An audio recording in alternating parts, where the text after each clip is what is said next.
ने हमको और एक अच्छा अवसर दिया है, उसका नाम का महिमा हो। നമുക്ക് ഇന്ന് അല്പസമയത്തെ ചിന്തയ്ക്കായിട്ട് നമുക്ക് മത്തായിയുടെ സുവിശേഷം 15 അധ്യായം 1 മുതൽ അതിന്റെ 9 വരെയുള്ള വാക്യങ്ങൾ ഒന്ന് വായിക്കാം. मत्ती का सुसमाचार 15 अध्याय 1 से 9 तक हम पढ़ेंगे।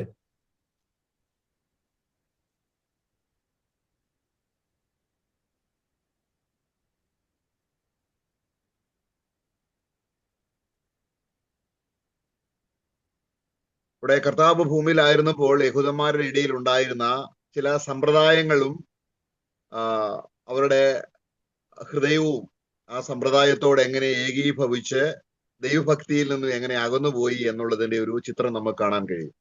यहाँ पर हम देखते हैं कि यहूदी लोग खास रीति से जो फरीसी सदूकी लोगों ने जो उनका जो रिवाज जो लाया था, यहूदी रिवाज जो लाया था, ये रिवाज जो परमेश्वर से दूर करने का जो भी बातें था वो रिवाज में था। वो कैसा प्रभु ने इसमें कार्य किया करके हम देखते हैं। ഇപ്പോൾ ഈ ന്യായപ്രമാണത്തിൽ പറഞ്ഞിരിക്കുന്ന കാര്യങ്ങൾ അവര് നിവർത്തിക്കാൻ കഴിവില്ലാത്തത് കൊണ്ട് അവർ മാനുഷികമായ രീതിയിലൂടെ വളഞ്ഞ വഴിയിലൂടെ ന്യായപ്രമാണം നിവർത്തിക്കുന്നു എന്ന് പറഞ്ഞ് കപടഭക്തിയിൽ അവർ ജീവിച്ച കാര്യമാണ് കർത്താവ് അവരെ വെളിപ്പെടുത്തുന്നത്. तो व्यवस्था क्योंकि वो लोग पूरा नहीं कर पाते थे, इसलिए व्यवस्था को पूरा करने के लिए वो लोग ने मनुष्यों का अपना अपना रीति बनाया जो गलत टेढ़ा रास्ता था। और ये टेढ़ा रास्ता अपनाकर वो लोग व्यवस्था को पूरा करने के लिए देख रहे थे, जिसके विषय में कपटी जीवन वो लोग जी रहे थे। അപ്പൊ അപ്പനെയും അമ്മയും ബഹുമാനിക്കുക എന്ന് ന്യായപ്രമാണം പറയുമ്പോൾ അവര് ഒരു ഉപാധി കണ്ടുപിടിച്ചു. അതായത് ഏതെങ്കിലും ഒരു കുടുംബത്തിൽ ഒരു യൗവനക്കാരൻ അപ്പനെയും അമ്മയും നോക്കേണ്ട ചുമതലയ്ക്കുള്ള പണം ദേവാലയത്തിലേക്ക് കൊടുത്തു എന്നുള്ള ഖുർബാൻ എന്ന് പറഞ്ഞാൽ പിന്നെ അപ്പനെയും അമ്മയും നോക്കണ്ട എന്ന ഒരു സമ്പ്രദായം അവർ കൊണ്ടുവന്നു. तो उनके अंदर एक ऐसा एक रीति एक रिवाज आया था, जब जहाँ पर हम पढ़ते हैं कि वचन कहता है कि अपना माता पिता को आदर करो करके।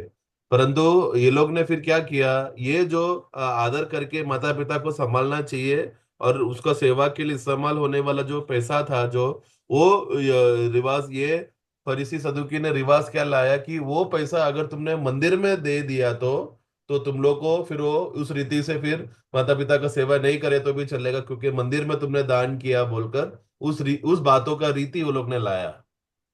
അതിന്റെ 6-ാം വാക്യത്തിൽ പറയുകയാണ്, ഇങ്ങനെ നിങ്ങൾ നിങ്ങളുടെ സമ്പ്രദായം കൊണ്ട് നിങ്ങൾ ദൈവവചനത്തെ ദുർബലമാക്കുന്നു, ദൈവവചനത്തിന് പ്രസക്തി ഇല്ലാതാക്കി തീർക്കുന്നു. ദൈവവചനം അതിന്റെ അർത്ഥത്തിൽ അവര് ഉപയോഗിക്കാതെ ഞങ്ങൾ ദൈവവചനം പാലിച്ചു നിർവർത്തിച്ചു എന്ന് അവർ പറയും. तो इस रीति से वो लोग क्या, वाक्य 6 में हम पढ़ते हैं कि तो वह अपने पिता का आदर ना करके सो तुमने अपना रीतियों के कारण परमेश्वर के वचन को टाल दिया। അപ്പോൾ അങ്ങനെ ഇരിക്കുമ്പോഴാണ് നമ്മുടെ കർത്താവ് കപടഭക്തി കൂടാതെ ദൈവവചനം നിവർത്തിക്കാനായിട്ട് എന്തെല്ലാം മോശ പറഞ്ഞോ അതും അതിലപ്പുറവും ഒരു കപടഭക്തിയും കൂടാതെ ആത്മാർത്ഥമായി ജീവിച്ച് നിവർത്തിക്കാനായിട്ടാണ് കർത്താവ് ഭൂമിയിൽ വന്നത്.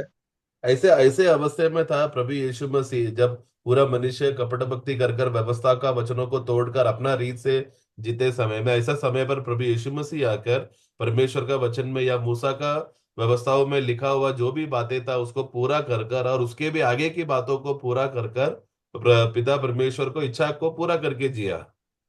അപ്പോൾ വളഞ്ഞ വഴിയിലൂടെ ജീവിക്കുന്നത് കൊണ്ട് അവരുടെ ആരാധന വ്യർത്ഥമാണ്. അവിടെ വായിക്കുന്നുണ്ട് അതിന്റെ 10-ാം വാക്യത്തിൽ, മാനുഷിക കൽപ്പനകളായ ഉപദേശങ്ങളെ അവർ പഠിപ്പിക്കുന്നത് കൊണ്ട് എന്നെ വ്യർത്ഥമായി ഭജിക്കുന്നത് ആരാധിക്കുന്നു, എന്നെ വ്യർത്ഥമായിട്ട് അവരെന്നെ ആരാധിക്കുന്നു. കാരണം ആരാധിക്കുന്നുണ്ട്, പക്ഷെങ്കിൽ ആരാധനയിൽ യാതൊരു യാഥാർത്ഥ്യവുമില്ല, യാതൊരു ദൈവവചനത്തോട് ബന്ധപ്പെട്ട ഒരു യാഥാർത്ഥ്യവുമില്ല. വെറുതെ അവര് അതർച്ചർവണം ചെയ്ത് എന്നെ ആരാധിക്കുക. क्योंकि उन लोग ने टेढ़ा मेढ़ा रास्ता अपनाने की वजह से, परमेश्वर का सच्चाई पर बने ना रहने की वजह से उनका आराधना और उपासना भी व्यर्थ रीति से हो गया करके प्रभु वहां पर वाक्य 9 में पढ़ते समय में कहते हैं कि और वे ये व्यर्थ मेरे उपासना करते हैं, क्योंकि वे मनुष्यों के विधियों को धर्म की रीति से वो लोग बात कर उसको सिखाने लगने की वजह से आराधना करने के विषय में वो लोग उसमें गिर गए। അപ്പൊ അങ്ങനെ ഇരിക്കുമ്പോഴാണ് കർത്താവ് ഒരു യഥാർത്ഥ ഭക്തനായിട്ട് ഹൃദയം ദൈവത്തോട് അടുത്തിരുന്ന് ഈ പരീശന്മാരിലുള്ള ഒരു കുറ്റവും ഇല്ലാത്ത രീതിയിൽ യേശു കർത്താവ് വചനം നിവർത്തിച്ച് ജീവിക്കുകയാണ്. तो ऐसा परिस्थिति में जब सारा मनुष्य दोषी होकर जीते समय में प्रभु यीशु मसीह ऐसे मनुष्य के समाज के बीच में एक बिना दोष होकर या बिना कोई गलती करे एक सिद्ध रीति से परमेश्वर को भावने वाला इच्छा के अनुसार वो जिंदगी जीकर दिखाया। അപ്പൊ ദൈവത്തെ അവര് കർത്താവ് സമരിയ സ്ത്രീയോട് പറയുന്നുണ്ട്, നിങ്ങൾ അറിയാത്തതിനെ ആരാധിക്കുന്നു, ഞാൻ അറിയുന്നതിനെ ആരാധിക്കുന്നു. അല്ലെങ്കിൽ ഞങ്ങൾ ഇന്ന് കർത്താവോട് പറയുന്നത് യഥാർത്ഥത്തിൽ ഭക്തന്മാരോടുള്ള ബന്ധത്തിൽ യോഹന്നാന്റെ സുവിശേഷം 4 അധ്യായത്തിന്റെ 22 വാക്യത്തിൽ, അപ്പൊ ദൈവത്തെ അറിയാതെ അല്ലെങ്കിൽ ദൈവത്തിൻ്റെതായിരിക്കുന്ന ദൈവം ആരാണെന്നുള്ള ദൈവഹൃദയം അറിയാതെ ആരാധിക്കുന്ന ആരാധനയുണ്ട്, ദൈവഹൃദയം അറിഞ്ഞ് ആരാധിക്കുന്ന आराधनയുമുണ്ട്. तो इस रीति से प्रभु ने उपासना के विषय में, आराधना के विषय में, जब प्रभु शमरिया स्त्री से बात करते समय में भी एक बात कहा था।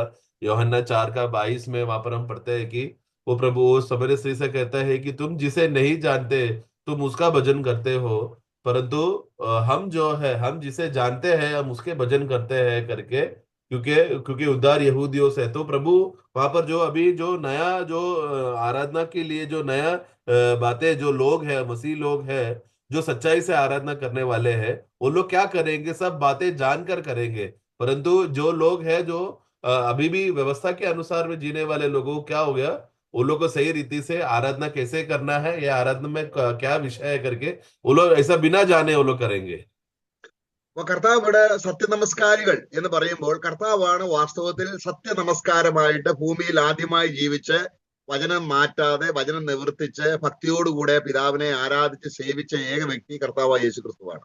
तो यहाँ पर हम पढ़ते हैं 23 में कि हमें सच्चा भक्त, सच्चा रीति से आराधना करना, सच्चा आराधना करने वाले लोग हैं करके बोलते समय में वो कौन है?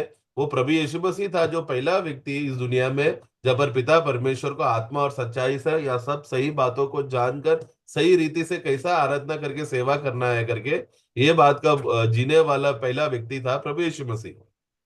അപ്പം പൗലോസും ഒരു കാലഘട്ടത്തിൽ ഇതുപോലെ अभक्तिയുടെ രീതിയിൽ കപടഭക്തിയിൽ ജീവിച്ചിരുന്ന വ്യക്തിയാണ്. पौलोस भी एक समय में क्या था, उन अवस्था एक समय में जब वो जीते समय में वो भी कपटी होकर रिवाजों को मानकर जीने वाला व्यक्ति था। എന്നാൽ താൻ കർത്താവിനെ കണ്ടുമുട്ടിയപ്പോൾ ദൈവം പുത്രനെ അല്ലെങ്കിൽ പുത്രന്റെ ഹൃദയം എങ്ങനെയുള്ളതാണ്, ഭൂമിയിൽ ജീവിച്ചപ്പോൾ എങ്ങനെയുള്ളതാണ് എന്നുള്ളത് പൗലോസിന് ദൈവം ഒന്ന് വെളിപ്പെടുത്തി കൊടുത്തു എന്ന് ഗലാത്യ ലേഖനത്തിൽ വായിക്കും. परंतु जब वो प्रभु का पहचान में आ जाने के बाद, उद्धार पाने के बाद, उसने सही रीति से प्रभु का पहचान पाकर सही आराधना करने का अवश्य बोध्य में वो पहुंचा, जो हम लोग गलतियों को पुस्तक में हम पढ़ सकते हैं। അതെങ്ങനെയാണ് വായിക്കുന്നത്? അതിന്റെ 1-ാം അധ്യായത്തിന്റെ ഗലാത്യ ലേഖനം 1-ാം അധ്യായത്തിന്റെ 15-16 വാക്യങ്ങളിൽ വായിക്കുമ്പോൾ, गलतियों का पुस्तक 1 अध्याय 15 और 16 में इस रीति से हम पढ़ते हैं। എന്നിൽ വായിച്ചു. परंतु परमेश्वर की जिसने मेरे माता के गर्भ ही से मुझे ठहराया और अपने अनुग्रह से बुला लिया, जब इच्छा हुई कि मुझ में अपने पुत्र को प्रकट करे कि मैं अन्य जातियों में उसका सुसमाचार सुनाऊं, तो न मैंने मांस और लहू से सलाह ली। അവിടെ നമ്മൾ കണ്ടു, അവനെ അല്ലെങ്കിൽ ദൈവത്തിന്റെ പുത്രനെ എന്നിൽ വെളിപ്പെടുത്തുവാൻ പ്രസാദിച്ചപ്പോൾ. അപ്പോൾ യേശുവിനെ വെളിപ്പെടുത്തുക എന്ന് പറഞ്ഞ അർത്ഥം എന്താണ്? ഇവിടെ യേശു ക്രിസ്തുവിനെ ദൈവം വെളിപ്പെടുത്തി എന്ന് പറയുമ്പോൾ എന്താണ് അത് അർത്ഥമാക്കുന്നത്? तो जब ये इच्छा हुआ कि मुझे उसके पुत्र पुत्र को प्रकट करे करके, तो ये इसको हम लोग किस रीति से हम समझ सकते हैं कि परमेश्वर को ये भाया कि अपना पुत्र को पौलोस को प्रकट करे। ആ പുത്രന്റെ ഹൃദയം ഈ ഭൂമിയിലായിരുന്നപ്പോൾ അന്ന് ഉണ്ടായിരുന്ന യഹൂദന്മാരുടെ ഹൃദയം പോലെ ആയിരുന്നോ, അല്ലെങ്കിൽ പൗലോസിന്റെ ഹൃദയം പോലെ ആയിരുന്നോ, അതോ യേശു വളരെ വ്യത്യസ്തനായി ദൈവത്തിന്റെ അതേ ഹൃദയമുള്ളവനായി ഈ ഭൂമിയിൽ ജീവിച്ചോ എന്നുള്ള ഒരു വെളിപ്പാടാണ് പൗലോസിന് കിട്ടിയത്. तो पौलोस को प्रकाश क्या, किस विषय का प्रकाश मिल रहा है, प्रकटीकरण मिल रहा है कि यीशु मसीह इस दुनिया में जीते समय में उसका मन उस फरीसी शास्त्रियों के समान या शाऊल पौलोस के समान था क्या, जो एक समय में रहता है, या फिर यह यीशु एक अलग प्रकार का व्यक्ति है जो सत्य को खोजकर सत्य खोजी होकर सत्य मार्ग में जीने वाला व्यक्ति है क्या? ये बात का फर्क, यीशु मसीह कैसा जिंदगी जिया है करके, उस बात का प्रकाशन और प्रकटीकरण पौलोस को परमेश्वर ने दिया। അപ്പൊ കർത്താവിന്റെ ഹൃദയം ഈ ഭൂമിയിലായിരുന്നപ്പോൾ അഭക്തി ഉണ്ടായിരുന്നില്ല, കപടഭക്തി ഉണ്ടായിരുന്നില്ല, ദൈവവചനം വളച്ചൊടിച്ചില്ല, ദൈവവചനം നേരായ രീതിയിൽ ഹൃദയത്തിൽ സംഗ്രഹിച്ച് അത് നിവർത്തിച്ച് ന്യായപ്രമാണം ആവശ്യപ്പെടുന്നതെല്ലാം നിവർത്തിച്ച് ആ ആ ആ ഹൃദയം ദൈവം അവന് വെളിപ്പെടുത്തിയപ്പോൾ ആ ക്രിസ്തുവിന്റെ ഹൃദയത്തിന് മുമ്പിൽ പൗലോസിന്റെ ഹൃദയം കരപുരണ്ടതാണെന്നും അയോഗ്യനാണെന്നും അശുദ്ധനാണെന്നും പാവികൾ ഞാൻ ഒന്നാമനാണെന്നും നിലവിളിക്കുന്ന ഒരു അവസ്ഥയിലേക്ക് അവൻ വന്നു. तो जब प्रभु यीशु मसीह का मन को प्रकट किया या प्रभु यीशु मसीह किस प्रकार का व्यक्ति है करके पौलुस को प्रकट समझ में आया, तो क्या समझ में आया कि यीशु मसीह जो है, जो सबसे अलग है, उसमें कपटी स्वभाव नहीं, वो निर्दोष है, वो ऐसा कोई भी गलती या पाप का बातें नहीं किया, लेकिन परमेश्वर को सच्चा मन से उसने सेवा कर कर व्यवस्था की बातों को पूरा कर कर पिता परमेश्वर को इच्छा को पूरा किया। उस मनुष्यत्व के सामने, उस मनुष्य के सामने जब पौलुस ने अपने आप को जांच कर देखा, तो वो देखा कि वो कितना दोषी मनुष्य है और प्रभु कितना सिद्ध है। അപ്പോൾ കർത്താവായ യേശു ക്രിസ്തുവിനെ തനിക്ക് ഉള്ളിൽ വെളിപ്പെട്ടപ്പോൾ സുവിശേഷം എന്ന് പറഞ്ഞാൽ എന്താണ്? ഈ യേശുവിന്റെ ഹൃദയം അംഗീകരിക്കുമ്പോൾ നമ്മള് ഈ യേശു സാക്ഷാൽ ദൈവപുത്രനാണ്, സാക്ഷാൽ കപടമില്ലാത്തവനാണ്, സാക്ഷാൽ വചനം നിവർത്തിച്ചവനാണ്, ഇവന് മാത്രമേ വചനത്തെ നിവർത്തിക്കാൻ കഴിയുകയുള്ളൂ എന്നുള്ള നിലയിൽ ക്രിസ്തുവിന്റെ ഹൃദയത്തെ കണ്ടപ്പോൾ അവൻ കർത്താവായ യേശു ക്രിസ്തുവിനെ അവൻ സമ്പൂർണമായി അംഗീകരിച്ച് അവൻ യേശു ക്രിസ്തുവിനെ ഹൃദയത്തിലേക്ക് സ്വീകരിച്ചപ്പോൾ അവന് ദൈവകൃപ എന്താണ് എന്നുള്ളത് മനസ്സിലായി. എന്താണ് ന്യായപ്രമാണത്തിന് ചെയ്യാൻ കഴിയാഞ്ഞത്, യേശു എങ്ങനെയാണ് പൗലോസിന്റെ ഹൃദയത്തിൽ ചെയ്യുന്നത് എന്ന് അവന് മനസ്സിലായി. तो जब पौलुस ने ये पहचान के समझने लगा कि यीशु मसीह किस प्रकार का मनुष्य है, जिसके द्वारा उसको सुसमाचार का सही अर्थ समझ में आया। तो सुसमाचार क्या है कि जो भी बातों का मांग जो था जो व्यवस्था में, वो बात हम नहीं कर सकते, वो प्रभु यीशु मसीह ने किया। और उनके जीवन में कोई भी कपटी का स्वभाव नहीं, कोई भी दुष्टता का स्वभाव नहीं, कोई भी पाप का स्वभाव नहीं। उन्होंने पिता परमेश्वर को पूरा करके, इच्छा को पूरा करके दिया, इच्छा किया, वो इच्छा किया हुआ प्रभु यीशु मसीह को अब मैं जो व्यवस्था कभी पूरा नहीं कर सकता, मुझ जैसे अयोग्य व्यक्ति को प्रभु किस रीति से परमेश्वर के वचनों की इच्छा के अनुसार चलाएगा, और वो यीशु मसीह है जो हमें चलाता है करके इस बात का बोध्य तो पौलुस को पहचान में आने लगा। അപ്പോൾ ഒരു ഭക്തിയുള്ള ഒരു ജീവിതം നയിക്കാൻ യേശു ക്രിസ്തുവിനെ ഹൃദയത്തിൽ വേണം എന്നുള്ള ദൈവകൃപയുടെ മഹത്വമാണ് പൗലോസ് അന്ന് മുതൽ പ്രചരിപ്പിക്കാൻ തുടങ്ങിയത്. तो इस रीति से सच्चा भक्त किस रीति से है, जो प्रभु यीशु मसीह में बातों ने कैसा पूरा किया करके, प्रभु यीशु मसीह है जो सच्चा भक्त करके ये बात का पहचान समझकर उस बात का प्रचार ये पौलुस करने लगा। ഇപ്പോൾ പൗലോസ് അവിടെ അപ്പോസ്തല പ്രവൃത്തിയിൽ വായിക്കുന്നുണ്ട്. നമ്മൾ അതിന്റെ അപ്പോസ്തല പ്രവൃത്തി 14-ാം അധ്യായത്തിന്റെ 16-ാം വാക്യത്തിൽ നാം അഭക്തരായി ജീവിച്ചാലും നമ്മള് ദൈവത്തിന്റെ മാർഗം അന്വേഷിക്കാതെ ജീവിച്ചാലും ദൈവം നമ്മുടേതായിരിക്കുന്ന സാമ്പത്തികമായ നമ്മുടെ ആഹാരമോ അല്ലെങ്കിൽ നമ്മുടേതായിരിക്കുന്ന നന്മകളോ ഒന്നും മുടക്കയില്ല. പക്ഷെങ്കിൽ ദൈവം അത് ചെയ്യുന്നത് തന്റെ പുത്രനെ നമ്മളിൽ പ്രകാശിപ്പിക്കാനുള്ള ഒരു വഴികാട്ടിയായി പല നന്മകളും നമുക്ക് ചെയ്യുന്നു. പക്ഷെ യഹൂദന്മാർ ചിന്തിച്ചു, ഞങ്ങൾ ഇങ്ങനെ അഭക്തരായിട്ട് ജീവിച്ചിട്ടും ഞങ്ങളുടെ കാര്യങ്ങളെല്ലാം നടക്കുന്നു, ഞങ്ങൾ ധനികരായി തീരുന്നു, അതുകൊണ്ട് ഒരു ദൈവിക മാർഗം അവർ അന്വേഷിക്കാതെ അവർ അഭക്തിയിൽ മുതിർന്നു പോയി. तो हम लोग जब प्रेरितों का कार्य उसका 14 का 17 में जब पढ़ते समय में हम देखते हैं कि परमेश्वर इतना दयालु परमेश्वर है, प्रभु है, कि जब हम भले ही अभक्ति का अवस्था में जिएंगे तो भी प्रभु समय समय पर हमारे ऊपर भलाई करता है, वो बारिश देता है, हमें फलवंत करता है और हमारे हृदय को खुशी और आनंद से भोजन से भरता है। ये प्रभु ऐसा दयालु प्रभु है हम जैसे अभक्त लोगों रहने के बावजूद भी। तो ये तो प्रभु का अनुग्रही स्वभाव है जो हम लोग अभक्ति रहते समय में भी प्रभु अपना दया दिखाता है। परंतु यहूदी लोगों ने क्या सोचा, देखो हम लोग अभक्त जी रहे तो भी हम लोग फलवंत हो रहे, तो भी हमारे जीवन में आनंद हो रहा है, हम लोग धनी हो रहा है, इसलिए इसी रीति से हम लोग चलते हैं बोलकर वो लोग ने अपना अभक्ति मार्गों में वो लोग सुधरा नहीं, बल्कि वो लोग और बिगड़ने लगे। प्रभु का दया को वो लोग नहीं समझा। അപ്പൊ യേശുക്രിസ്തുവിന്റെ മനുഷ്യ ജീവിതത്തിൽ യാതൊരു കപടതയും അല്ലെങ്കിൽ യേശുക്രിസ്തുവിനെ എന്തെങ്കിലും സ്വന്തമായ ഒരു കാര്യം നേടണമെന്നുള്ള ഒരു സീക്രട്ട് അജണ്ട അവന്റെ ഹൃദയത്തിൽ ഉണ്ടായിരുന്നില്ല. അവന് ഉണ്ടായിരുന്നത് മാനവജാതിയെ, എന്റെ പിതാവ് എന്നെ അയച്ചിരിക്കുന്നത് മനുഷ്യന്റെ പ്രാണനെ രക്ഷിക്കുക എന്നുള്ള ഉദ്ദേശത്തിലാണ്. ആ ഉദ്ദേശ നിവൃത്തിക്ക് വേണ്ടി മാത്രമാണ് കർത്താവ് നിലനിന്നത്. इसके लिए जब यीशु इस दुनिया में जीते समय में, वो मनुष्य इस दुनिया में जीते समय में उन लोग वो कभी स्वार्थी होकर या अपना कोई भी बातों का अभिलाषा को पूरा करने के लिए इच्छा करने का इच्छा कभी भी यीशु मसीह के अंदर नहीं था।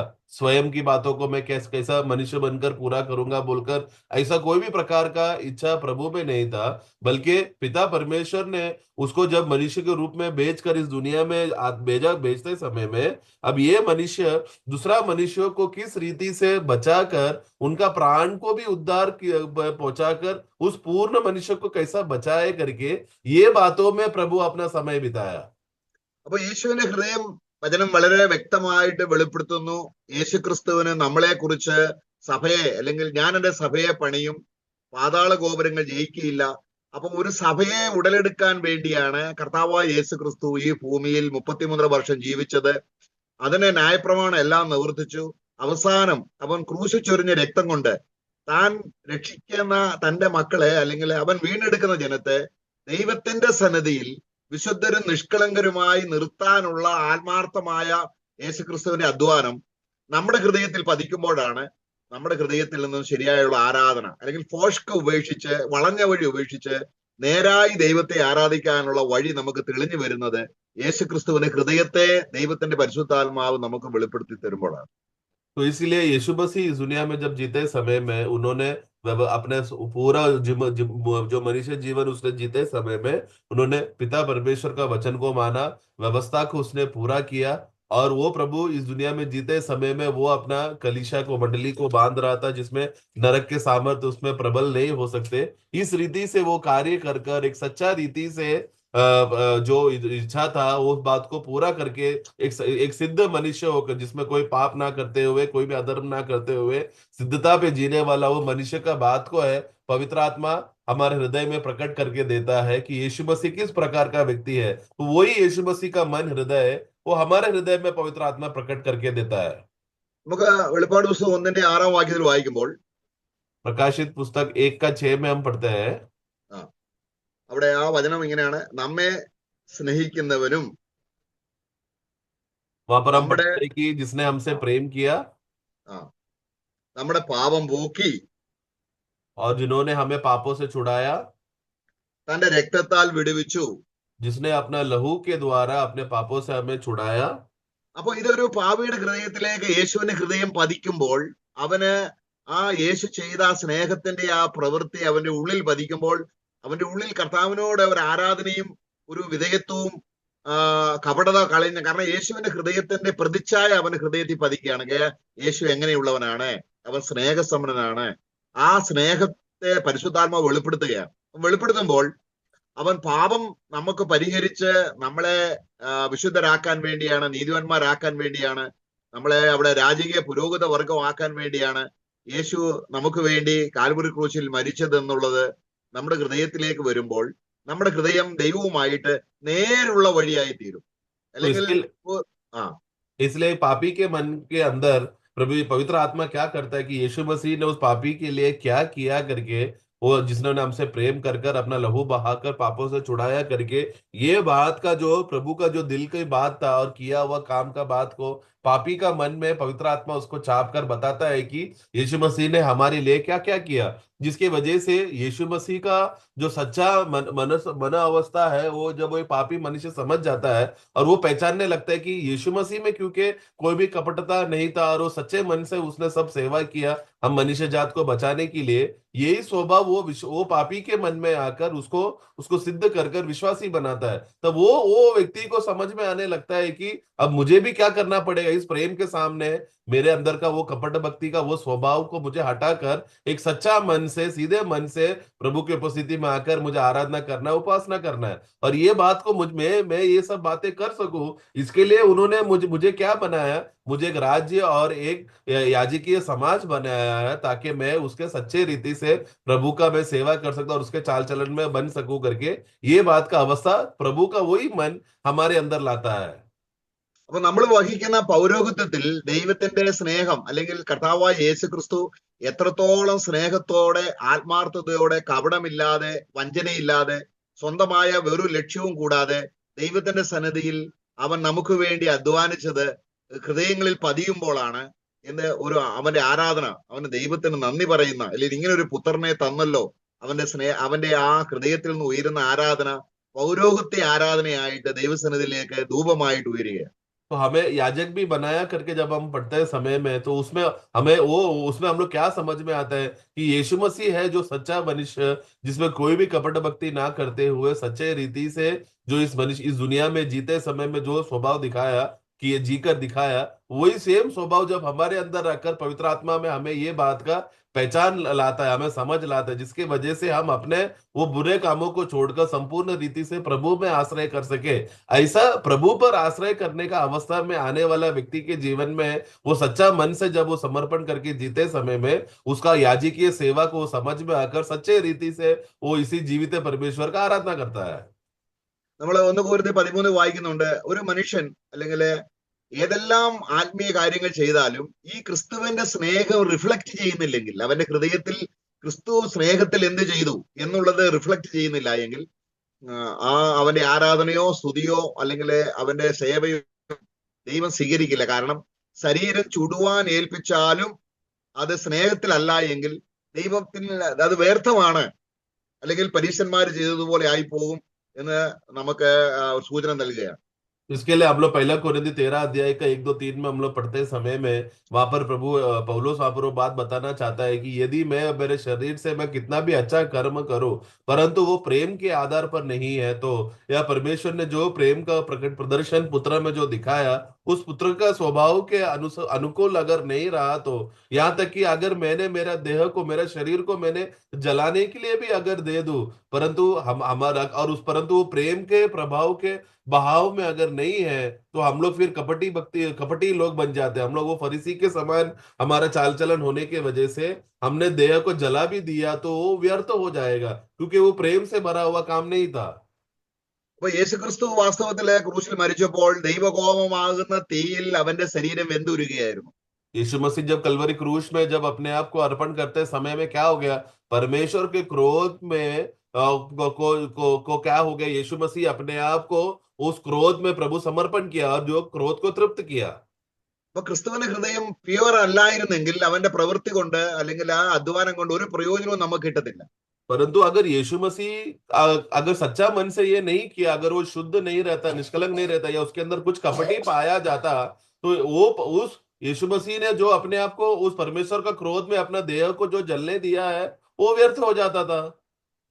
അപ്പൊ യേശു അനുഭവിച്ചതെല്ലാം സ്നേഹത്തെ, നമുക്ക് നന്മ കിട്ടണം, നമ്മളെ രക്ഷപ്പെടണം, നമ്മൾ ദൈവമക്കളാകണം, നമ്മുടെ പാപങ്ങൾ മോചിച്ചു തരണം, ഇതെല്ലാം ദൈവകോടതിയുടെ മുൻപാകെ വളരെ സൂക്ഷ്മതയോടെ, യാതൊരു കപടവും കൂടാതെ, യാതൊരു വഞ്ചനയും കൂടാതെ, മറ്റൊരു ദുർലക്ഷ്യങ്ങളും ഇല്ലാതെ യേശു ആത്മാർത്ഥമായി ചെയ്തത് നമ്മുടെ ഹൃദയത്തിലേക്ക് റിഫ്ലക്ട് ചെയ്യുമ്പോഴാണ് ഒരു ആത്മാർത്ഥ ഹൃദയം നമുക്ക് ദൈവത്തോട് ഉണ്ടാകുന്നത്. കാരണം യേശു എന്താണോ അത് നമ്മുടെ ഹൃദയത്തിൽ പതിക്കുമ്പോഴാണ് പൗലോസിനെ പോലെ നമുക്കും പറയാൻ കഴിയുന്നത്, ഇത് ഞാനായിരിക്കുന്നത് കൃപയാലാകുന്നു. इसलिए यीशु ने जो भी काम किया है, जो भी कर्म किए हैं, वो सब प्रेम में किया था। मतलब उनका उद्देश्य क्या था कि वो प्रभु जब अपने आप को अर्पण करते समय में उनका प्रेम का इच्छा क्या था कि मनुष्य जात बच जाए, मनुष्य जात का उद्धार हो जाए और मनुष्य जात परमेश्वर का क्रोध से बच जाए करके, इस रीति का मनोभावना में था। यीशु मसीह सब बातें प्रेम में वो कर कर सच्चा मन से उसने अर्पण किया। जब ये बात प्रभु ने किया हुआ, ये सच्चा उनका ये स्वभाव जिसमें कपटी नहीं है, ये स्वभाव जब हमारे हृदय में आता है, जिसमें हम लोग वो स्पर्श कर पाते हैं और हम लोग अनुभव कर पाते हैं, तो हम लोग सचमुच प्रभु का उस प्रेम का दिव्य स्वभाव को हम समझ पाएंगे और फिर हम लोग भी पौलुस के समान गवाही दे पाएंगे कि अब मैं जो भी हूँ उस प्रभु के अनुग्रह की वजह से हूँ। അപ്പൊ അപ്പോസ്തലന്മാരുടെ കാലത്ത് തന്നെ ശരിയായ സുവിശേഷം പ്രസംഗിച്ചിട്ടും യേശുവിന്റെ ഹൃദയം നേർക്കാഴ്ചയിലൂടെ കാണാതെ രക്ഷിക്കപ്പെട്ടു എന്ന് പറഞ്ഞ് സ്ഥാനപ്പെട്ട ആളാണ് ശിമയോൻ. हम जानते हैं कि प्रेरितों के समय में जहां पर लोग सच्चा सुसमाचार बांटकर, प्रेरित लोग प्रभु के चेले लोग जब सुसमाचार बांटते समय में, ऐसे समय में वहां पर एक शिमोन जादूगर था जो वचन तो सुना था, परंतु कपटी मन से उसने वचन सुनकर बपतिस्मा लिया था। നമ്മള് അപ്പോസ്തലപ്രവൃത്തി 8 അധ്യായം അതിന്റെ 21 വാക്യത്തിൽ വായിക്കുന്നുണ്ട്. प्रेरितों का कार्य उसका 8 का 21 में हम लोग इस बात को हम पढ़ते हैं। അവര് അപ്പോസ്തലന്മാർ വന്നപ്പോൾ അവനും സ്നാനപ്പെട്ട് അവൻ ചേർന്നു, ഫിലിപ്പോസിനോട് ചേർന്നു എന്ന് വായിക്കുന്നു. हम जानते हैं कि जब वहां पर चेले लोग ने, प्रेरित लोगों ने जब वचन बांटा समय में, उसने भी वचन को विश्वास किया और वो बपतिस्मा भी लिया। അതിന്റെ 21 വാക്യത്തിൽ, परंतु 21वां वाक्य में जब हम पढ़ते हैं, നിന്റെ ഹൃദയം ദൈവസന്നിധിയിൽ നേരുള്ളതായില്ല എന്ന് പറഞ്ഞാൽ ക്രിസ്തുവിന്റെ ഹൃദയത്തെ അവൻ കണ്ടില്ല. അവന് വഞ്ചനപരമായ രീതിയിൽ കാപട്യത്തോടെ അന്നത്തെ യഹൂദന്മാരെ പോലെ തന്നെ, നമ്മൾ നേരത്തെ വായിച്ച യഹൂദന്മാരെ പോലെ തന്നെ ദ്രവ്യം वो സമ്പാദിക്കുക അല്ലെങ്കിൽ വേറെ ഏതെങ്കിലും വളഞ്ഞ വഴിയിലൂടെ ദൈവത്തിന്റെ അടുക്കിലേക്ക് വരിക എന്ന ലക്ഷ്യത്തിലാണ് അദ്ദേഹം വന്നത്. तो उसने यहाँ पर क्या किया, पतरोस वहां पर उसको समझकर, उसका असलियत को समझकर कहता है कि क्योंकि तेरा मन परमेश्वर के आगे सीधा नहीं है। मतलब क्या, उसने विश्वास किया है करके बोल तो रहा है और बपतिस्मा लिया है करके बोल तो रहा था, परंतु यीशु मसीह का मन का जो सही उद्देश्य क्या था करके वो उसने पहचाना नहीं, समझा नहीं। वो कैसा था, वही कपटी फरीसियों के समान था। जो हमने शुरुआत में कपटी फरीसियों के बारे में हमने देखा, उसी प्रकार का कपटी स्वभाव, एक टेढ़ा रास्ता ढूंढकर कैसा भी पैसा कमा सके करके इस उद्देश्य में वो सुसमाचार सुनकर मंडली में आने लगा था। അപ്പൊ ദൈവത്തിന്റെ അടുക്കിലേക്ക് വരുമ്പോൾ യേശുവിന്റെ ഹൃദയം കാണാതെ വന്നാൽ അതാണ് നിങ്ങൾ അറിയാത്തതിനെ ആരാധിക്കുന്നു. കാരണം യേശുവിന്റെ ഹൃദയം അവരറിഞ്ഞിട്ടില്ല. സമരരാണെങ്കിൽ അറിഞ്ഞില്ല, അന്നത്തെ കാലത്തുള്ളവർ ആരും അറിഞ്ഞില്ല. അപ്പൊ യേശുവിന്റെ ഹൃദയം കണ്ടാൽ ആ യേശുവിന്റെ ഹൃദയം എന്തിനു വേണ്ടിയായിരുന്നു, ആർക്കു വേണ്ടിയായിരുന്നു, എന്തിനു വേണ്ടിയാണ് നിലവിളിച്ചത്, എന്തിനാണ് മരിച്ചത്, എന്തിനാണ് അവർ രക്തം കഴിഞ്ഞത്, ഇതെല്ലാം ആത്മാർത്ഥതയോടെ യേശു ചെയ്തപ്പോൾ അത് ഹൃദയങ്ങളിൽ പതിക്കുമ്പോൾ ആരാധനക്കാരന്റെ ഉള്ളിൽ ശരിയായിട്ടും ആത്മാവ് വ്യാപരിക്കും. കാരണം ആത്മാർത്ഥത ഇല്ലാതെ ഈ ക്രിസ്തുവിന്റെ ഹൃദയം ക്രൂശ് കണ്ടില്ല എങ്കിൽ എങ്ങനെയാണ് ആരാധനക്കാരന് ദൈവത്തെ ആരാധിക്കാൻ കഴിയുന്നത്? इसके लिए ये शिमोन ये कैसा आया, प्रभु का मन जानकर नहीं आया। प्रभु का सही रीति से जो मन किस रीति से लोगों को प्रेम में जो कार्य किया है करके वो बात ना समझते हुए आया, मतलब मन को सही रीति से पहचान नहीं पाया। इसके लिए वो आराधना करने भी कैसा आता था, नहीं जानते हुए। जैसा प्रभु ने यूहन्ना 4:23 में पढ़ते समय में कहता है कि तुम नहीं जानते तुम किस बात के लिए तुम आए हो करके, तुम नहीं जानते। 22 में तुम नहीं जानते कैसा भक्ति में, क्योंकि यीशु मसीह को पहचानने में नहीं होगा तो उन लोग को सही रीति से आराधना का पहचान, उपासना का पहचान भी नहीं होगा। जो उस समय के फरीसी लोगों ने, सदुकी लोगों में हुआ था, वही यहाँ पर भी हुआ। നമ്മള് ഒറ്റയടിക്ക് തന്നെ കംപ്ലീറ്റ് ക്രിസ്തുവിന്റെ ഹൃദയം അറിയുന്നില്ല എങ്കിലും അല്പമെങ്കിലും നമ്മൾ അറിയുമ്പോൾ അതിനനുസരിച്ച് നമ്മുടെ ഹൃദയത്തിൽ അതിന്റെ പ്രതിച്ഛായ ഉളവാകുകയും വളരെ ആത്മാർത്ഥതയും സ്നേഹവും ക്രിസ്തുവിനോട് കാണിക്കത്തക്ക രീതിയിൽ ക്രിസ്തുവിന്റെ ഹൃദയം നമുക്ക് ദൈവത്തിന്റെ ആത്മാവ് തെളിച്ച് തെളിച്ച് തെളിച്ച് തരുന്നു.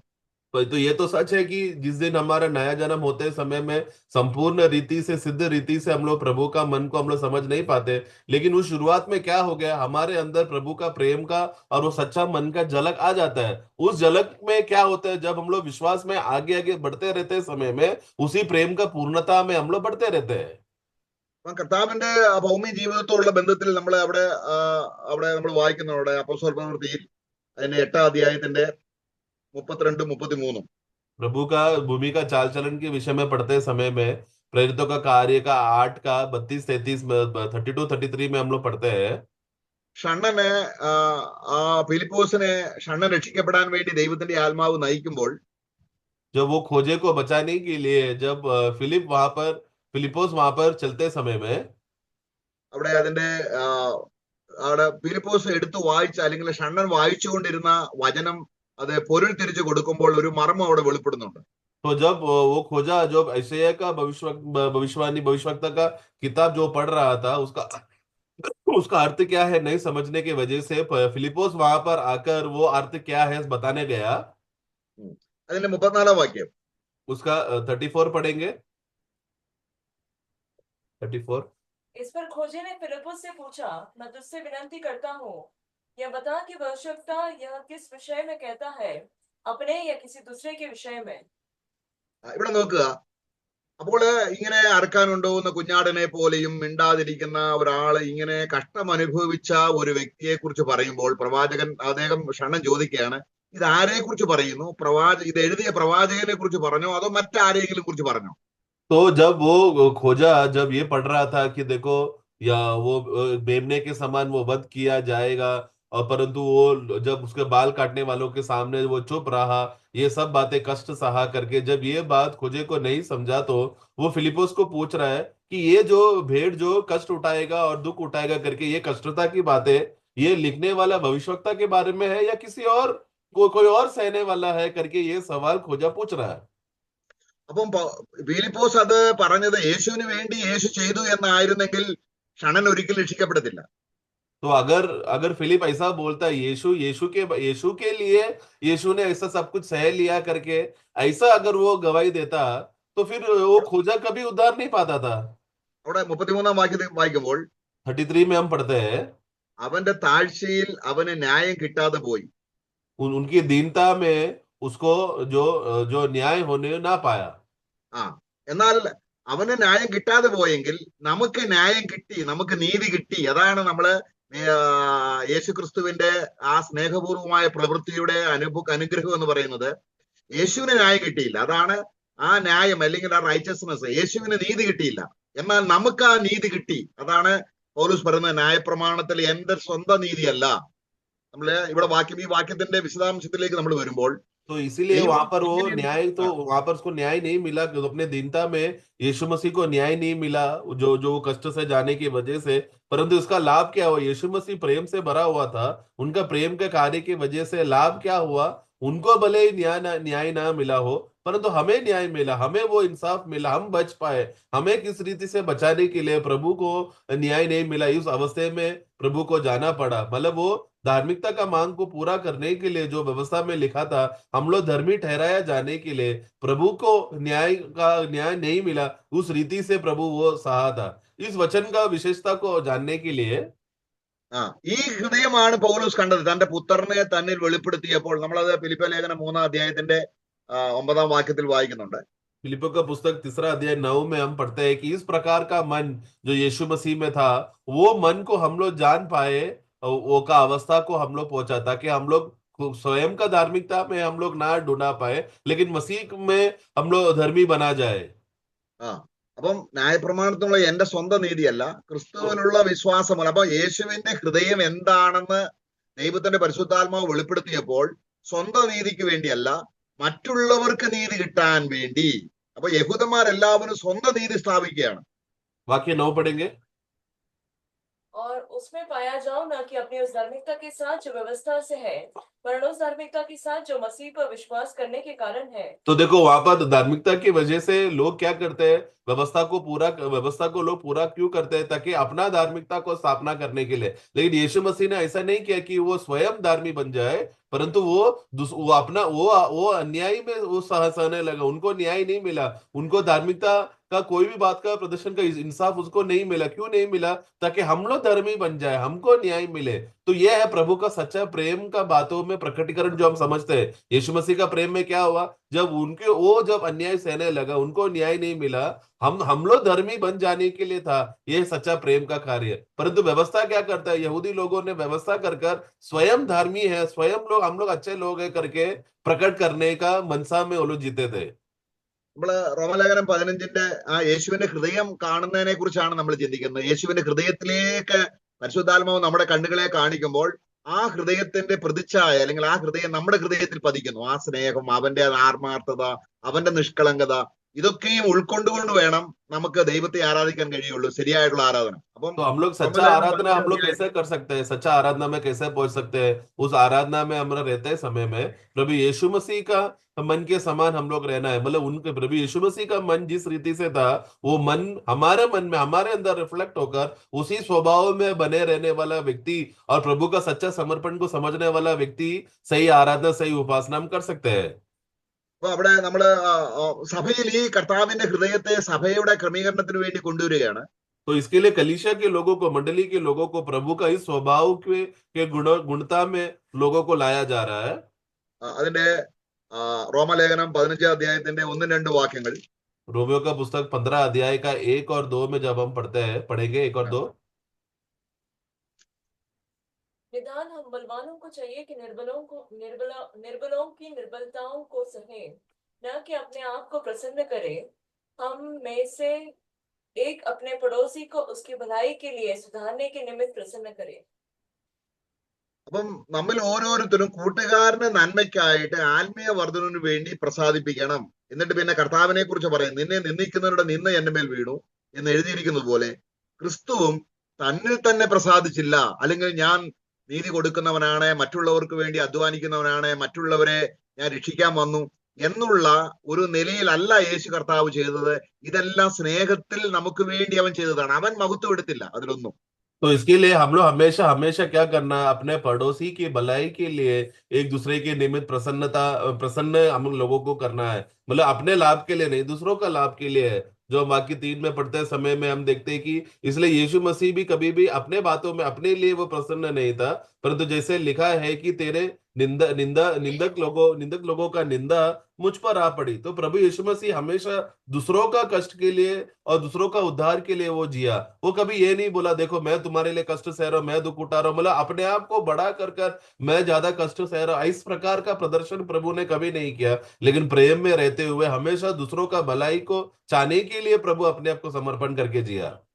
അപ്പൊ ക്രിസ്തുവിനെ ഹൃദയം കാണും തോറും, അല്ലെങ്കിൽ ദൈവത്തിന്റെ പരിശുദ്ധാത്മാവ് ക്രിസ്തുവിന്റെ ഹൃദയത്തെ നമ്മുടെ ഹൃദയങ്ങളിലേക്ക് പ്രകാശിപ്പിക്കും തോറും നമ്മുടെ ഉള്ളിൽ വരുന്ന മാറ്റം, അത് ക്രിസ്തു ദൈവത്തിന്റെ പ്രവൃത്തിയാണ് നമ്മൾ ചെയ്യുക. കാരണം നമ്മൾ സ്വയം നമുക്ക് സ്വന്തം നന്നാക്കാൻ കഴിയത്തില്ല.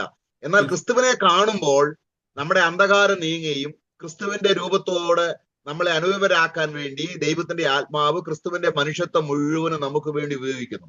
इसके लिए हम लोग को प्रिय पवित्र आत्मा हमें प्रभु का इस मन को हमें प्रति समय हमें दिखाते रहेगा। प्रभु यीशु मसीह का इस मन का बात है या दिल की बात है जो प्रभु ने हमारे लिए किया है, वो बातों को जब हमारे दिल में रिफ्लेक्ट होकर ये बात हम समझेंगे, तो ही है वो व्यक्ति सचमुच रीति से प्रभु का उस क्रूस का कार्य को समझकर प्रभु के मनों का बातों को जानकर पवित्र आत्मा की मदद से एक सही मसीह जीवन वो जी पाएगा।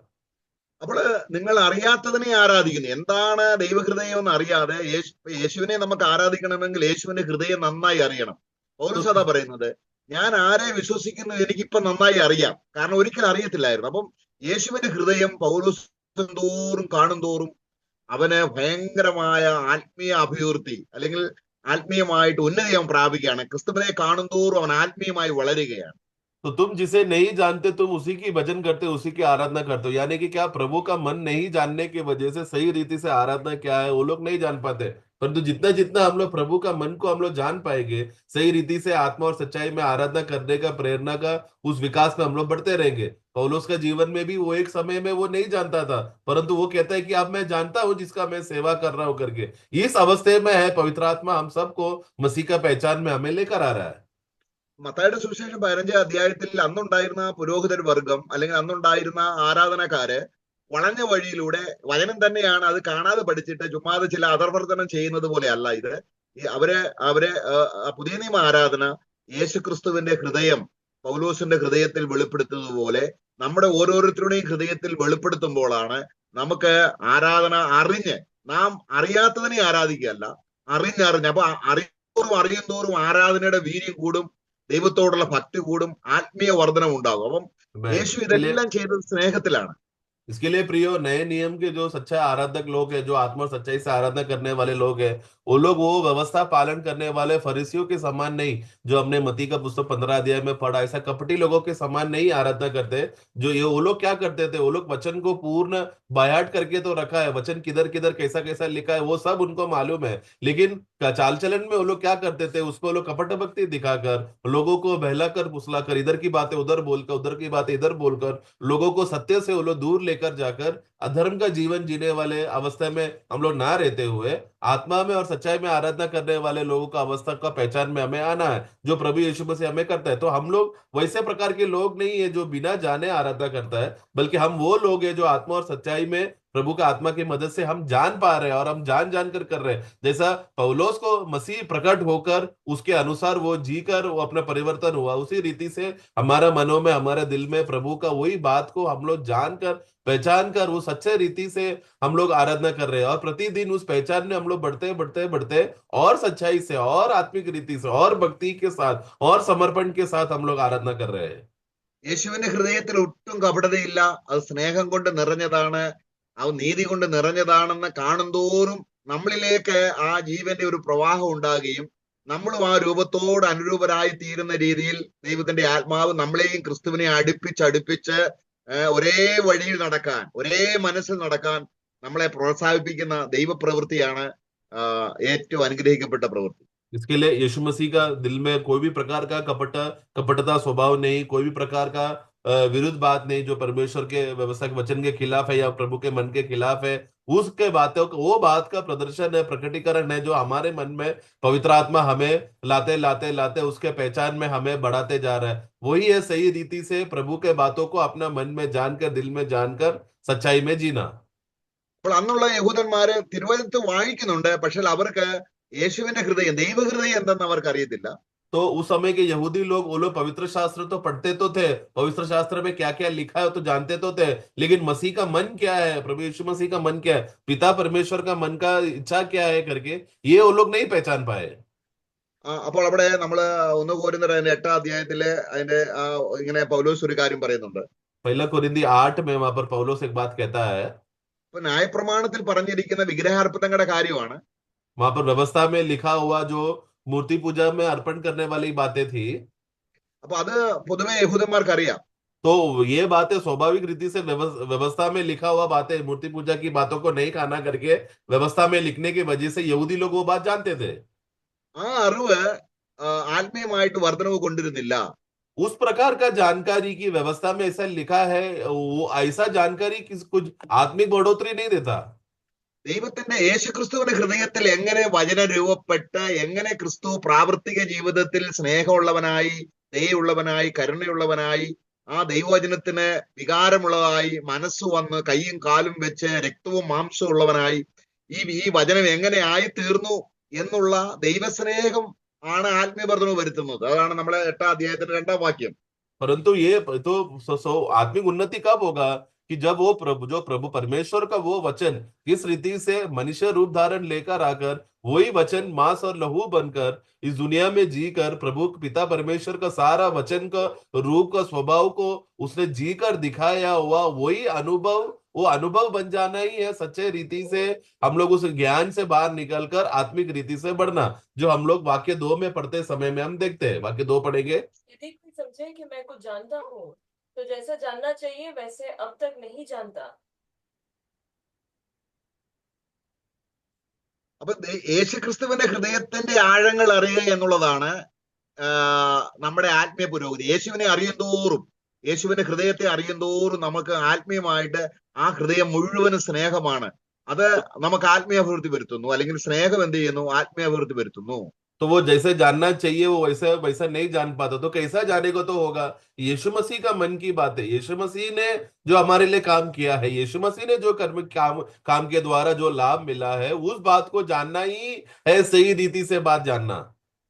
അപ്പോൾ നമ്മൾ ദുരുപദേശങ്ങൾ കൈക്കൊണ്ട് ഒരുപാട് അറിവ് പ്രാപിക്കുമ്പോൾ ദൈവത്തിന്റെ സ്നേഹം, കാരണം ഇത് ദൈവവചനത്തെ മറിച്ചു കളയുക, ദൈവവചനം പ്രായോഗികമാക്കാതിരിക്കുക, അപ്പോൾ തന്നെ വചനത്തിന്റെ അറിവും ഉണ്ടായിരിക്കുക, ഇത് സാധാന്യമായ ഒരു പ്രവൃത്തിയായിട്ടാണ് കർത്താവ് വെളിപ്പാട് പുസ്തകത്തിന്റെ 2 അധ്യായം 24 വാക്യത്തിൽ വായിക്കുന്നത്. തുയത്തേര സഭയോട് പറയുമ്പോൾ, तो जब प्रभु तिरतरा मंडली से जब बात करते समय में प्रकाशित वाक्य 2:24 में वहां पर मंडली के लोगों को एक बात बोलते समय में, तुम लोग भले ही थोड़ा ज्ञान प्राप्त करके रहने से नहीं होगा, क्योंकि प्रभु का जो सच्चा मन का अवस्था को हमें जानना है। तो उधर इधर का उपदेश की बातें के विषय में नहीं, बल्कि उपदेश तुम लोग जान लिया, लेकिन प्रभु का वचन में सही रीति से कैसे बने रहना नहीं जान पाए और उनके वचन के आधार पर नहीं जिए, तो तुम लोग अभी शैतान के बंधन में ही हो। तो कुछ उपदेश जानकर, शिक्षण जानकर नहीं रहना है। അവിടെ പറയാണ്, എന്നാൽ 24 വാക്യം, എന്നാൽ ഈ ഉപദേശം കൈക്കൊള്ളാതെയും അവർ പറയും പോലെ സാത്താന്റെ ആഴങ്ങളെ അറിയാതെയും ഇരിക്കുന്ന. അപ്പം ദൈവഹൃദയത്തിന്റെ യേശുവിന്റെ ഹൃദയത്തിന്റെ ആഴങ്ങൾ അറിയാതെ സാത്താന്റെ ഹൃദയം അറിയുന്ന രീതിയിൽ വേദപുസ്തകം വായിച്ച് തന്നെ അനേകരും ജ്ഞാനം പ്രാപിച്ച് അനേകര് നശിക്കുന്ന ഒരു സ്ഥിതിയാണ് കർത്താവ് ഉണ്ടായിരുന്നപ്പോൾ യഹൂദന്മാരിൽ കണ്ടത്. 24 पढ़ना। पर तुम तुआतीरा के बाकी लोगों से जितने इस शिक्षा को नहीं मानते और उन बातों को जिन्हें शैतान की गहरी बातें कहते हैं नहीं जानते, ये कहता हूँ कि मैं तुम पर और बोझ न डालूंगा। तो वहां पर देखो कुछ लोग का अवस्था क्या था, कुछ लोग ऐसे थे जो शैतान की गहरी बातें जानते थे। मतलब क्या, मतलब ऐसा उपदेश, गलत उपदेश जो दुरुपदेश है, वो दुरुपदेश किसके मदद से वो लोग को समझ में आने लगा? शैतान के मन, जो लोग शैतान का मन से प्रभु का वचन को पढ़कर जीते हैं, वो लोग दुरुपदेश सीखते हैं। शैतान का वचन सीखकर, वो बाइबल को पढ़कर ही वो लोग दुरुपदेश सीखने लगते हैं। तो वो शैतान का मदद से होता है। तो ऐसा ना होते हुए प्रभु का मन को जानकर, सच्चा मन को, प्रभु का मन को जानकर जीना ही सही रीति से आराधना है। तो उधर इधर के उपदेश को नहीं में समझ का विषय को से भी ज्यादा श्रेष्ठ था प्रभु का मन को जानकर उसके वचन के अनुसार जीना है श्रेष्ठ बात। എന്നാൽ പുതിയ നിയമത്തിൽ ഒരു വ്യക്തി ആത്മാവിൽ വീണ്ടും ജനിക്കുമ്പോൾ, जब एक नए नियम में एक व्यक्ति का जब नया जन्म होता है, അതിന്റെ 1 Korinthർ 2-ാം 10-ാം വാക്യത്തിൽ पहला कोरिंदी 2 का 10 में हम पढ़ते हैं। അവിടെ ഇങ്ങനെയാണ് വായിക്കുന്നത്. इस रीति से हम पढ़ते हैं। 2 का 10 पढ़े। ഉം. परंतु परमेश्वर ने उनको अपने आत्मा के द्वारा हम पर प्रकट किया, क्योंकि आत्मा सब बातें परम परमेश्वर की गूढ़ बातें भी जांचता है। അപ്പൊ ദൈവഹൃദയത്തിലെ ആഴങ്ങൾ, तो परमेश्वर के हृदय का गूढ़ बात है, परमेश्वर का दिल का गहराई के बातों को भी पवित्र आत्मा हमें बता कर देता है। ആ ദൈവഹൃദയത്തിലെ ആഴങ്ങളാണ് യേശുക്രിസ്തു മനുഷ്യനായി ഭൂമിയിൽ വന്നപ്പോൾ യേശുവിന്റെ ഹൃദയത്തിലുണ്ട്. यीशु मसीह जब इस दुनिया में रहते समय उनके मन में क्या था? पिता परमेश्वर के हृदय का गहराई की बातें, जो गूढ़ बातें हैं, वो यीशु मसीह मनुष्य बनकर उनके दिल में था।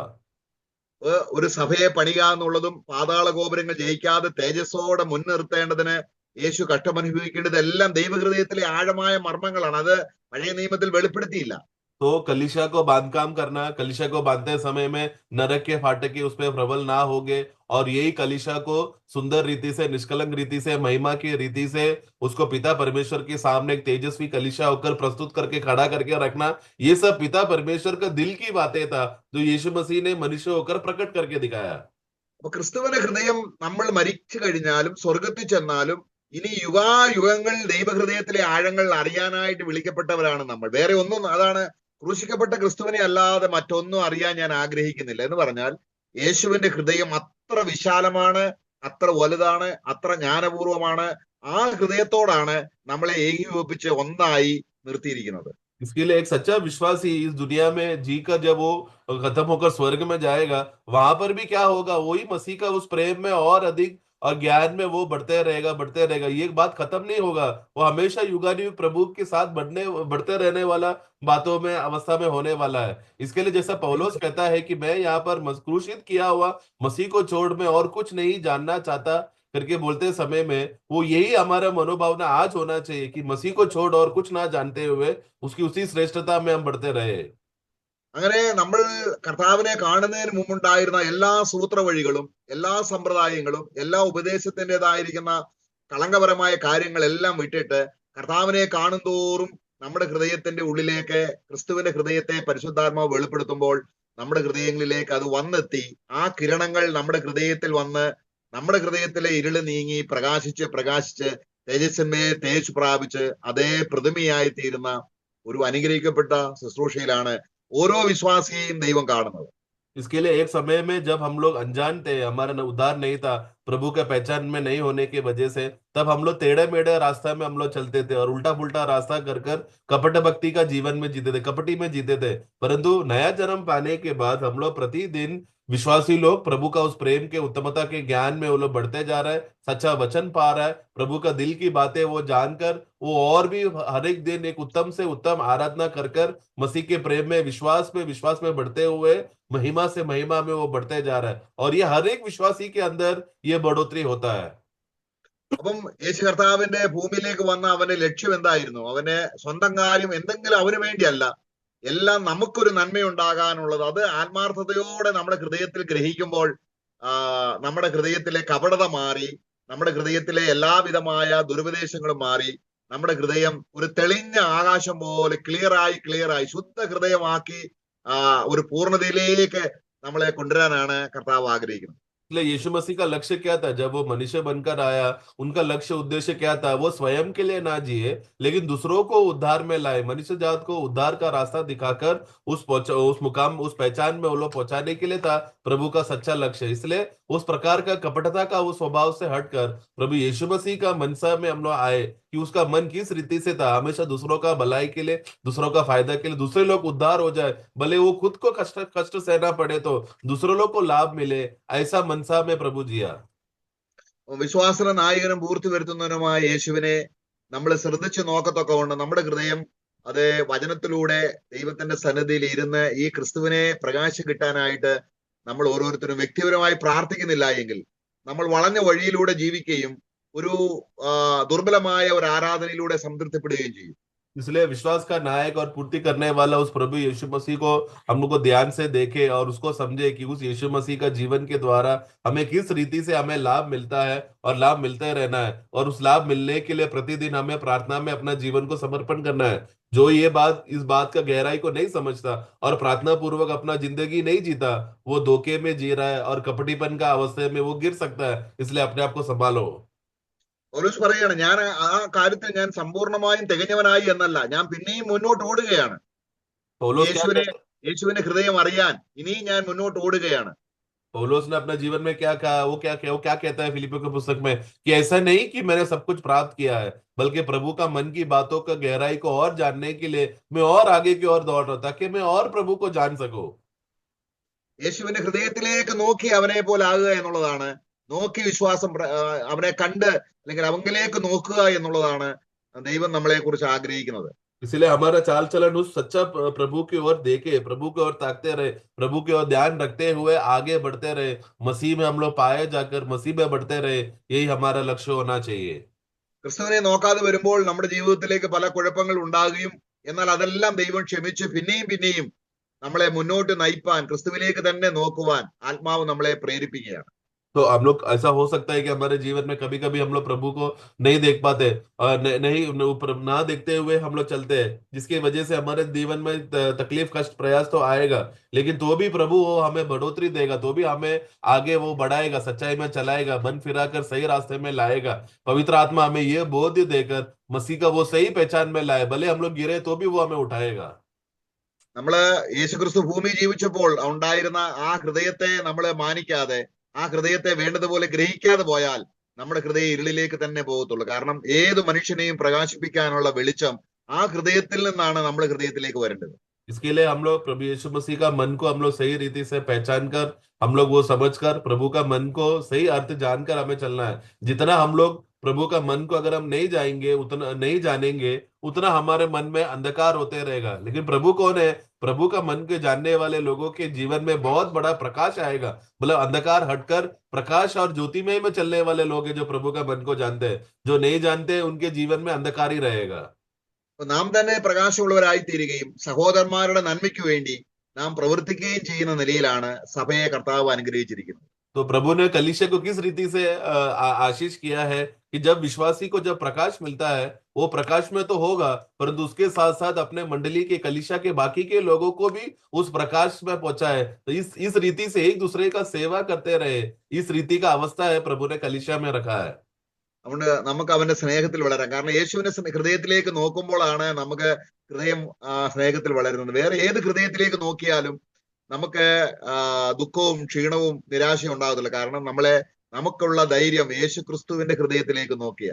इसके लिए प्रियो आओ हम लोग उस प्रभु का उस सच्चा प्रेम का में और उस खुशी में बढ़े जो प्रभु के मन में है। इसके लिए हमें हमेशा प्रभु के मन की ओर ही देखना है, प्रभु का इच्छा क्या है वो बात को जानकर जीना है। किसी और का, प्रभु को छोड़कर किसी और का मन, किसी और का इच्छा में हम चलेंगे तो दुख, निराशा और क्लेश ही होगा। सिर्फ प्रभु यीशु मसीह का मन की ओर ताकते रहने वाले, देखते वाले, ध्यान करने वाले लोगों के जीवन में सच्चा आत्मिक खुशी रहता है। നമ്മൾ അവസാനമായിട്ട് എബ്രായ ലേഖനം 7:25 വായിക്കുന്നത് പോലെ, താൻ മുഖാന്തരം എന്ന് പറഞ്ഞാൽ യേശുവിന്റെ ഈ ഹൃദയ മുഖാന്തരം, യേശുവിന്റെ ഹൃദയത്തെ കണ്ടിട്ട് ദൈവത്തിന്റെ അടുക്കിലേക്ക് വരുന്ന ഏവരെ രക്ഷിക്കാൻ യേശു പ്രാപ്തനാണ്, അവൻ കഴിവുള്ളവനാണ്. അവന്റെ ഹൃദയം അവർക്ക് വേണ്ടിയാണ് നിലനിൽക്കുന്നത്, അവർക്ക് വേണ്ടി മധ്യസ്ഥ ചെയ്യാണ്, പ്രാർത്ഥിക്കുകയാണ്. ഇങ്ങനെ നമുക്ക് വിശുദ്ധൻ, നീതിമാൻ, നിഷ്കളങ്കൻ എല്ലാ നിലയിലും നമ്മളെ അനുഗ്രഹിക്കാനിരിക്കുന്ന ഒരു മഹാപുരോഹിത ശ്രേഷ്ഠനായിട്ട് യേശു ക്രിസ്തുവിനെ നമുക്ക് ലഭിച്ചിരിക്കാൻ സ്തോത്രം.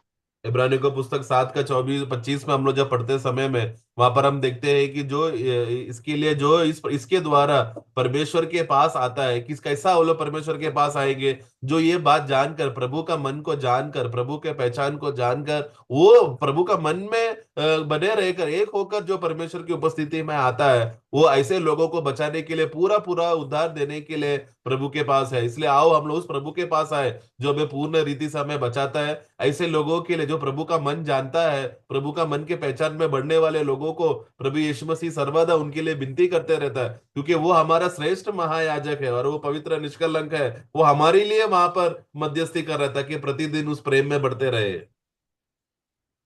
നമ്മളിൽ നല്ല പ്രവൃത്തി ആരംഭിച്ചവൻ അവന്റെ വരവോളം അത് തേക്കട്ടെ, നമുക്ക് ഒരുമിച്ച് അവന്റെ മുഖത്തേക്ക് നോക്കാം. കർത്താവ് നമ്മെ സഹായിക്കും. इसके लिए प्रभु ने जो हमारे अंदर भला काम जो शुरू किया है, प्रभु का आगमन तक संपूर्ण रीति से उसको पूरा करेगा। ऐसा विश्वास में हम लोग बने रहकर हम लोग समर्पण करें। प्रभु यीशु मसीह का महिमा हो। Praise the Lord.